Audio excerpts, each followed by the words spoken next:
Salomão não era lembrado pelos campos de batalha, tampouco pelos feitos de guerra. Sua história começou em silêncio, cercada de dúvidas, nascida de um casamento que carregava cicatrizes morais e desconfiança pública. Filho de Davi e Batseba, Salomão veio ao mundo longe dos olhos esperançosos de uma nação. Não foi treinado para a guerra como seus irmãos, nem caminhava ao lado dos generais veteranos de Israel. Cresceu em meio ao luxo do palácio e às sombras de histórias mal resolvidas. E, no entanto, foi ele o escolhido.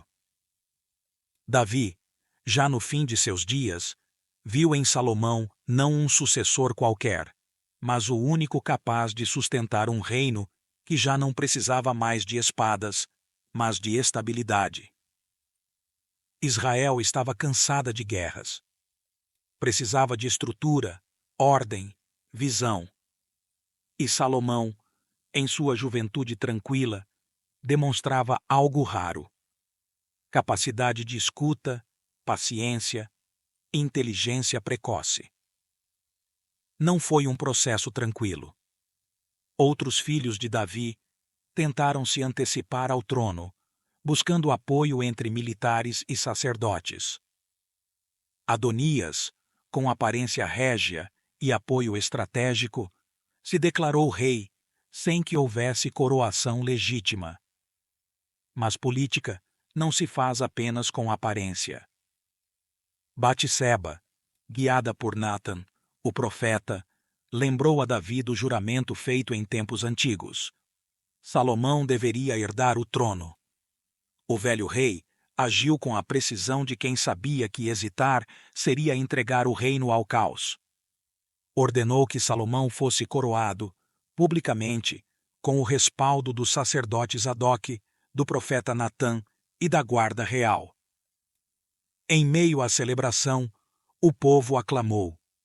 Os muros de Jerusalém vibraram, e o som das trombetas dissolveu as pretensões de Adonias. O pretendente derrotado se refugiou no altar, buscando clemência. Salomão, sem demonstrar arrogância, ofereceu perdão. Mas com aviso claro: não teste minha paciência. Naquele dia, Israel entendeu que o novo rei não precisava levantar a mão para se impor. Bastou a decisão. Bastou a presença. Salomão sentou-se no trono, e algo mudou no clima político da nação. O tempo da espada havia terminado. Começava o tempo da mente. Salomão já estava no trono, mas ainda não no comando. Herdar a coroa era um gesto cerimonial. Conquistar a confiança de um povo, um processo mais profundo. Israel o observava. Os líderes das tribos, os anciãos, os chefes militares. Todos se perguntavam: que tipo de rei será esse jovem criado no interior do palácio? Ele teria força para governar sem recorrer ao medo? Ou seria apenas um nome entre tantos? Foi em Gibeon, um dos principais centros de culto da época, que Salomão deu sua primeira resposta. Subiu ao altar e ofereceu 1000 holocaustos. Não por ostentação, mas por consciência. Ele sabia o peso do cargo que agora ocupava. Não buscava apenas aprovação divina, mas entendimento. O gesto foi mais do que religioso. Foi uma exposição pública de humildade diante da complexidade do poder. Naquela mesma noite, enquanto o acampamento dormia e o fogo do altar ainda ardia, Salomão teve um sonho. Uma voz, não de um anjo, mas do próprio Deus, lhe oferecia um privilégio raro: escolher qualquer coisa. Poder, riqueza, longa vida, vingança, o que quisesse. E Salomão, diante da oportunidade que poderia moldar toda a sua existência, pediu o improvável: sabedoria. Mais do que um pedido, foi uma confissão.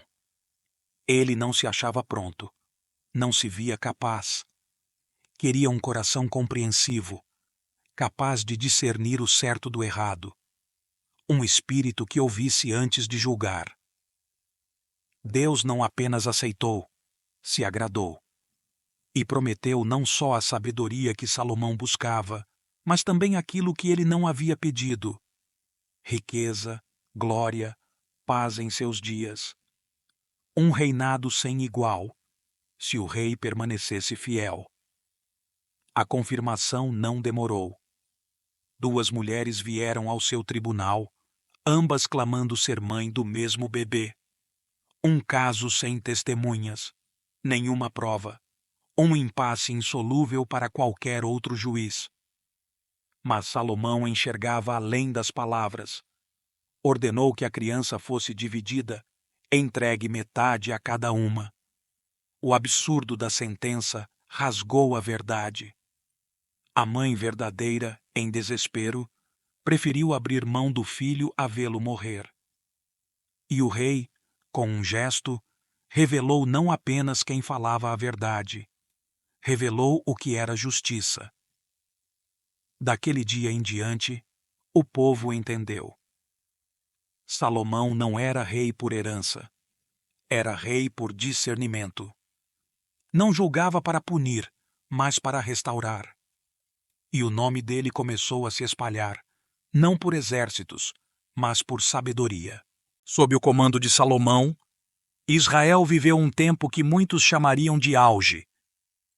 Mas talvez fosse mais que isso. Foi um instante raro na história em que a política se aliou à inteligência, à espiritualidade, à arquitetura, à estabilidade, à diplomacia. Um reino que havia se forjado em guerras encontrou pela primeira vez espaço para respirar. E nesse espaço, Salomão construiu mais que edifícios. Ele construiu significado. A administração foi centralizada, as rotas comerciais expandidas, os tributos reorganizados. Cidades foram fortificadas, depósitos erguidos, arsenais mantidos em prontidão não para a guerra, mas como dissuasão. As caravanas atravessavam o deserto, conectando Israel ao Egito, à Fenícia, à Arábia. Ouro, prata, especiarias, madeiras nobres, cavalos e conhecimento fluíam como nunca. O comércio não era apenas uma atividade econômica, era parte da política externa. Mas nenhum feito de Salomão ecoou tanto quanto a construção do templo.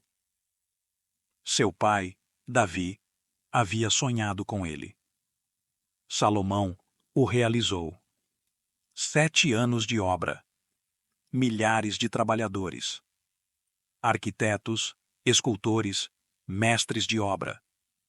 Materiais vinham de longe: o cedro do Líbano, o ouro de Ófir, pedras lavradas com precisão milimétrica. Nada era improvisado. Cada detalhe, cada ornamento, cada medida obedecia a um simbolismo espiritual. O templo não era apenas uma casa para Deus. Era a âncora da identidade de um povo. Quando a Arca da Aliança foi trazida ao Santo dos Santos, uma nuvem densa encheu o lugar. Salomão se colocou diante da nação e orou. Não como rei, mas como servo. Reconheceu a vastidão de Deus e a limitação humana. Pediu proteção, justiça, misericórdia. Sua oração não foi por vitórias, foi por continuidade. Para que as futuras gerações, ao olharem para o templo, se lembrassem da aliança. A fama do rei ultrapassou fronteiras. Vieram enviados de reinos distantes. A mais célebre foi a rainha de Sabá. Rica, culta, acostumada a ver reis e palácios. Mas diante de Salomão, do seu tribunal, da mesa de seus conselheiros, das oferendas do templo, ela admitiu: nem a metade me foi contada. Não foi seduzida pela aparência do reino, mas pela ordem que emanava dele. Salomão transformou Israel em símbolo, e símbolos, quando bem construídos, duram além dos séculos. A glória do reino estava no auge. O nome de Salomão era pronunciado com reverência em terras distantes, suas palavras registradas como se carregassem a própria essência da sabedoria divina. Mas havia um preço oculto no esplendor. E ele começou a ser cobrado lentamente, sem alarde, como uma rachadura que se insinua no mármore antes de destruí-lo por dentro. A estabilidade que Salomão alcançou não veio apenas de sua inteligência.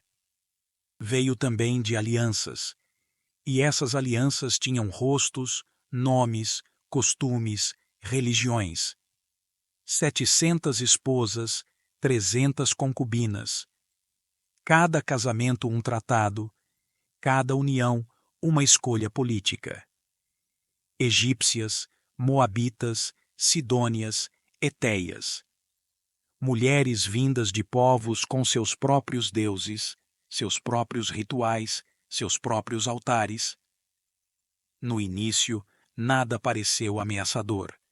Salomão, seguro de si, confiava que sua fé seria inabalável.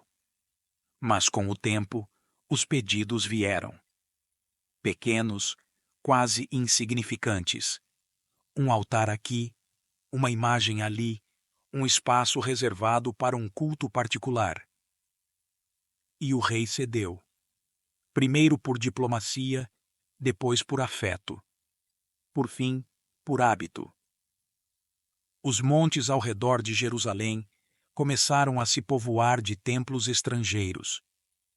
Sacrifícios eram oferecidos não ao Deus de Israel, mas a divindades como Astarote, Milcom, Camus, Moloque. Aquilo que Salomão havia construído como símbolo de unidade começava a se fragmentar na multiplicidade de credos e concessões. Não se tratava apenas de idolatria teológica. Era também uma crise de identidade nacional. Israel havia sido chamada para ser diferente. Agora se tornava parecida com todas as outras nações, exatamente o que a tornava vulnerável. A sabedoria que outrora discernia o bem e o mal começou a se diluir em relativismos convenientes. O homem que pedira um coração atento começou a fechar os ouvidos à voz que o guiara até ali. Salomão não perdeu o trono.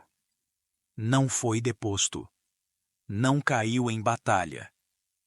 Mas algo dentro dele se afastou. E com isso, o futuro do reino começou a ser comprometido.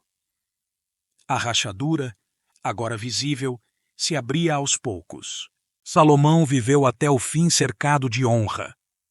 Sua velhice foi marcada por conforto, poder absoluto e a lembrança de um reinado que se estendia do Eufrates ao Egito. Mas algo havia mudado. A sabedoria que o fez célebre não o impediu de se afastar da essência que o tornava diferente.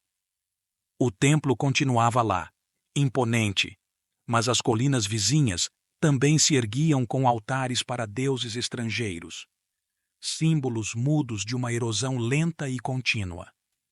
Não houve um escândalo, não houve rebelião que o destronasse. Foi um desgaste interno, um enfraquecimento espiritual que contaminou a próxima geração.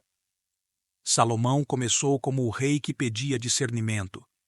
Terminou como o monarca que já não ouvia. Seu coração, como registrariam os textos antigos, não era mais totalmente dedicado ao Senhor, seu Deus. Deus não o destruiu, mas decretou que o reino, após sua morte, seria dividido. Não em sua geração, por respeito à promessa feita a Davi, mas logo depois. O preço do comprometimento parcial foi pago por seus filhos, por seu povo, por séculos de instabilidade. E assim, Salomão morreu. Não como um herói caído, mas como um homem cercado de glória e, ao mesmo tempo, tocado por contradições. Seu legado é grandioso e ambíguo. Fez Israel prosperar como nunca, mas lançou as bases para sua fragmentação. Unificou com sabedoria e dividiu por concessão. Quando se fala de Salomão, fala-se de um dos maiores reis da história, mas também de um homem que provou que a sabedoria por si só não é suficiente para preservar o coração. A grandeza, sem vigilância, se transforma em fábula. E o ouro que brilhou sob seu comando ainda reluz nos livros, mas com ele vem o aviso silencioso. Até os mais sábios podem se perder.